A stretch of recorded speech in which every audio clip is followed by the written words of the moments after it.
అది ఎన్టీఆర్ రామారావు గారి సినిమాల్లో మిమ్మల్ని బాగా ఆకట్టుకున్న సినిమాలు ఏంటి? పాత్రలు ఏంటి? మొట్టమొదటైతే నాకు తెలిసి నా ఊహ తెలిసి నేను మొట్టమొదట చూసిన సినిమా నాకు తెలిసి 'శ్రీకృష్ణ సత్య' లేదా 'బాలనాగమ్మ'.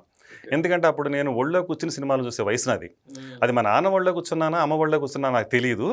బట్ మొదట చూసింది మాత్రం అలుకమానవే చిలుకల కొలికిరు తలుపు తీయవే ప్రాణసఖీ. ఆ పాట 'శ్రీకృష్ణ సత్య' అండి. అది నేను ఆ గెటప్లో ఎన్టీఆర్ చూశాను. ఏది సత్యభామ ఉంటుంటే ఆవిడ కాలుతో తనుద్ది. అవును, అది ఆ ఎన్టీఆర్ అంటే నేను నిజంగా నేను అభిమానించే ఆరాధ్య దైవాన్ని ఆ కృష్ణుడి రూపంలో మొట్టమొదటి సినిమా రూపంలో చూశాను నేను అని నాకు అది మొదటి జ్ఞాపకం. రెండో సినిమా 'బాలనాగమ్మ' మేబీ అక్కడ అదే లాగా గుర్తుందంటే మాయిల పకీర్ ఎస్వి రంగారావు ఏదో ఒక అంటాడు భయంకరంగా ఒక మంత్రం చెప్పిస్తా, దానికి భయపడిపోయేవాళ్ళం చిన్నప్పుడు. అలాగా ఒక ధైర్యం ఒక భయం, అలాగే ఎన్టీఆర్ అలా గుర్తుండాడు. తర్వాత మొట్టమొదటి సినిమాగా నాకు గుర్తున్నది అలాగే ఎస్విఆర్ కూడా ఒక ధైర్యం ఒక భయం. ఆ చిన్నపిల్లవాడికి ఉన్నప్పుడు ఆ రెండు జ్ఞాపకాలు నాకు ఆ సినిమాల గురించి. అలాగే మరి ఇంకా ఎన్టీఆర్ గురించి ఇంకా చెప్పాల్సి వస్తే అదే ఫుల్ స్టాప్లు ఉండవండి, కామాలే ఉంటాయి ఎన్టీఆర్ గురించి చెప్పాలంటే. అడవి రావడప్పటికి నేను బహుశా 3rd క్లాస్ అనుకుంటాను నేను. ఆ టైంకి మా పక్కన దేవరపల్లిలో థియేటర్ కొత్తగా కట్టారు. ఆ కొత్తగా కట్టిన థియేటర్ ఓపెనింగే ఈ సినిమా రిలీజు. అడవి రావడం సినిమా రిలీజ్ అయింది. అప్పటి వరకు మా ఊళ్ళో Gopalapuram theatre, Sri Venkateswara touring talkies Gopalapuram theatre poster మాత్రమే చూసిన సందర్భం తప్ప మాకు ఇంకో పోస్టర్ తెలియదు ఆ ఊర్లో. అలాంటిది అడవి రౌండ్ రిలీజ్ అయిన తర్వాత 1977 ఏప్రిల్ 28 అనుకుంటా అండి రిలీజ్. బాగా గుర్తుంది, గుర్తు పెట్టుకోవాలి కదండి అభిమానులు, మనకు అలా గుర్తుండబోదు ఎట్లా.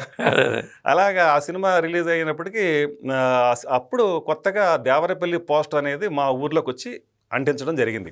అది కూడా ఎప్పుడో మా ఊర్లో ఆ సెంటర్ రామాలయం సెంటర్లో కాకల వెంకటరావు గారు గోడ మీద అంటించేవారు పోస్టర్లన్నీ. కానీ ఈ పోస్టర్ మాత్రం డైరెక్ట్గా రామాలయం మీద అంటించారు అడవి రౌండ్ పోస్టర్ని. అది అలా చూస్తూ ఉండిపోయాను. మధ్యలో ఎన్టీఆర్, ఇటు పక్కన జయప్రద, ఇటు పక్కన జయసుధ పోస్టర్. అది ఇప్పటికి కూడా మీరు నెట్లో కొడితే వస్తుంది. ఆ పోస్టర్ ఎప్పుడు హల్చలే. అవును, అది ఎందుకు హల్చలంటే ఈ మధ్యన ఒక రెస్టారెంట్కి వెళ్తే హైదరాబాద్లోనే చిట్టి ముత్యాలు ఏదో అక్కడ అది ఇలాగ మనలాగే ఎన్టీఆర్ అభిమాని ఆయన కూడా వెనకాల ఈ పోస్టర్ పెట్టుకున్నాడు కౌంటర్లో. ఇలా చాలా మంది, ఇంకా విజయవాడ గుంటూరుకి వెళ్తే చెప్పక్కర్లేదండి. దారిలోనే నందిగామలో వడ్డిల్లి శ్రీనివాసరావు ఎవరు ఉండేవాళ్ళు అభిమాని హోటల్లో, మొత్తం పోస్టర్లు ఉండేవి. ఇప్పటికి కూడానండి చాలా గ్రామాల్లో చాలా ఊళ్ళల్లో ఎన్టీఆర్ కౌంటర్లో ఎన్టీఆర్ పోస్టర్లు పెట్టుకుని ఉండేవాళ్ళు చాలా మంది. దైవం లాగానే, అంటే ఇక్కడ రాముడు, కృష్ణుడు లేదా వెంకటేశ్వర స్వామి, శివుడు ఇట్లా ఎలా దైవాలు అనుకుంటారో చాలా మంది అలాగే దైవం అనుకుని వెనకాల పెట్టుకుంటారు కౌంటర్ వెనకాల. అది ఆ నమ్మకం ఇప్పటికీ చాలా మందిలో ఉంది. అలాగా ఇప్పుడు మళ్ళీ పాయింట్ పక్క అడవి రౌండ్కి వచ్చేటప్పటికల్లా నేనండి లిటరల్లీ నేను 2 రోజులు స్కూల్ మానేశాను ఆ పోస్టర్ని చూసుకుంటా కూర్చోవటం కదండి, ఎవరైనా చింపేస్తారేమని. 3rd క్లాస్లో ఎవడైనా ఏం చేస్తాడు, చిలిపళ్ళు చింపుతూ ఉంటారు పోస్టర్ని, కానీ చింపేవాళ్ళని ఆపేవాడిని నేను. అలా చింపకుండా ఆ పోస్టర్ 2 రోజులు కాపాడుకున్నాను నేను అది. అలాగా అయితే అదే సినిమానే ఆ దేవరపల్లికి నేను ఎమోషన్ అవుతున్నానండి, ఎందుకంటే ఎమోషన్ లేకపోతే ఎన్టీఆర్ అభిమానే కాదు, అంతే కదా. అయితే ట్రాక్టర్ రామకృష్ణ గారు ఇంటర్వ్యూ చేసినప్పుడు కూడా అదే ఎన్టీఆర్ అనగానే ఒక పూనకం వస్తుంది. పూనకమేది. ఇక నేను సైకిల్ వేసిన మచిలీపట్నం నుంచి నిమ్మకూరు దాకా వచ్చి అది కూడా చెప్తాను, ఇల్లు చూసి అది కూడా చెప్తాను మీకు. ఆ జ్ఞాపకాలు కూడా ఉంది. ఈ సినిమాకి వచ్చేటప్పటికల్లా సైకిల్ మీద వెళ్ళే అంత ఇది కాదు, చిన్న వయసు కదా. అది ట్రాక్టర్ వేస్తారు మా ఊళ్ళో. జొన్నలగడ్డ బ్రహ్మన్న గారని వాళ్ళు మా ఊళ్ళో ఒక ట్రాక్టర్ ఉండదు అప్పుడు. ఆ ట్రాక్టర్ దేవరపల్లి సినిమాకి ఇస్తారు. మాకు 10 కిలోమీటర్లు అటు ఇటుగా ఉంటుంది. మాకు ఇసుక పుంతలు, మాకు డొంకదారులు అనమాట. ఆ రోజుల్లో రోడ్లు ఎక్కడ ఉన్నాయి, ఇసుకదారులోంచి అట్లా వెళ్ళాలన్నమాట. ఆ రోడ్లోంచి ఆ ట్రాక్టర్లో వెళ్తుంటే థ్రిల్ మామూలు అండి. అసలు ఎన్టీఆర్ సినిమాకి వెళ్తున్నాం, అడవి రౌండ్ సినిమాకి వెళ్తున్నాం అంటే అది ఒక అద్భుతం అనమాట. థియేటర్లో జాతరలాగా ఉంటుందండి. జాతరలాగా ఉంటాం కదా. ట్రాక్టర్ మీద ఎంత పడతారో దానికి 4 రెట్లు ఎక్కేశారు. కిట్టకిట్లు ఆడతా అంట చూడండి, అసలు ట్రక్ అటుపడిపోద్ది ఇటుపడిపోద్ది అన్నట్టు తీసుకెళ్లారన్నమాట. ఇక థియేటర్లో ఆ ఎన్టీఆర్ పాట వస్తుంటే ఆరేసుకోబోయి పారేసుకోగానే ఇంకోటి కానీ ఈ సందర్భంగా సినిమా గురించి కూడా చెప్పాలండి. ఆ సినిమాలో బాలు గారు, జానకమ్మ అలాగే సుశీలమ్మ కాంబినేషన్లో 3 సాంగ్లు వస్తాయి.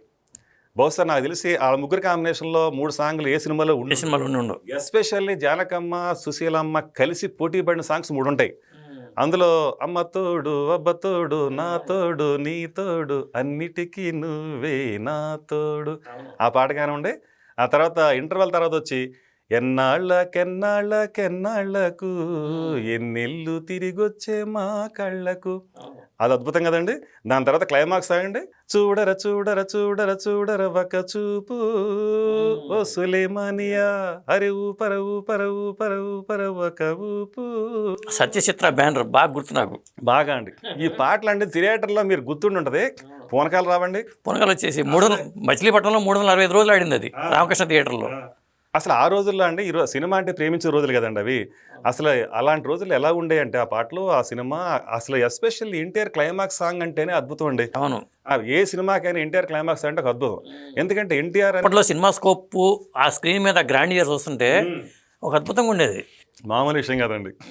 అలాగే మీరు అన్నట్టు సైకిల్ విషయం నాకు గుర్తు చేశారు కదా, అందుకోసమే ఈ విషయం చెప్పాలి.